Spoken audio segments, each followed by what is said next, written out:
Why was the Cologne Cathedral spared from Allied bombing during World War II? Humanity despises war because it is cruel, not only taking countless lives but also destroying many buildings. In the first half of the 20th century, an unprecedented global war occurred, World War II. Germany, as the leader of the Axis powers, bombed many countries with planes, reducing numerous cities to ruins. However, by the end of World War II, the situation reversed as the Allies began their counterattack against Germany. As the war progressed, Germany's strongholds dwindled until only one remained, the industrial city of Cologne in western Germany. The Allies decided to bomb Cologne, causing widespread panic. The German residents fled, turning the city into almost a ghost town. At that time, the tallest building in Cologne was the Cologne Cathedral, which was also the tallest Gothic church in the world, having taken 600 years to build. If the Allies were to bomb the city, the cathedral would likely not be spared. However, for the homeless people in Cologne, this cathedral held special significance, and it would be a pity if it were destroyed in the war. The Cologne Cathedral had long provided shelter for the homeless.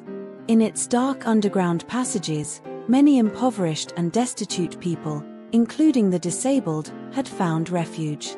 Without the cathedral, these unfortunate but resilient lives would have nowhere to exist. An old man stood up and suggested to the sighing homeless people, "We can't stop the cathedral from being destroyed, but there are more than 10,000 precious murals inside.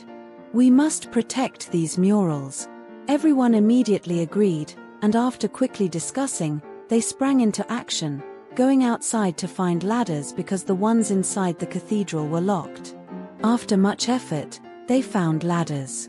The able-bodied began removing the murals, while the disabled quickly transported them to the underground passages.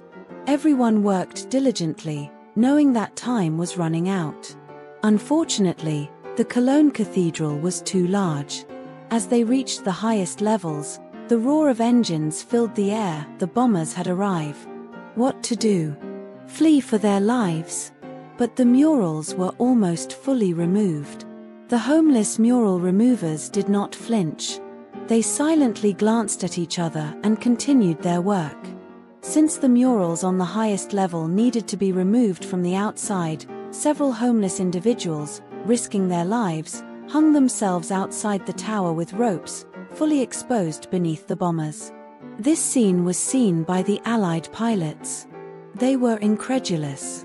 The planes were armed and ready, but no one could press the release button. The cathedral was not a military target, and those ragged people were innocent. The officer in charge of the bombing mission struggled with his thoughts. Finally, the planes changed direction, dropping bombs symbolically around the cathedral before flying away, leaving the main structure intact. By the end of the war, 90% of Cologne was destroyed, but the cathedral in the city center stood proudly. Later, Germany restored the cathedral, bringing it back to life. Today, it has become a legend, silently telling the story of peace.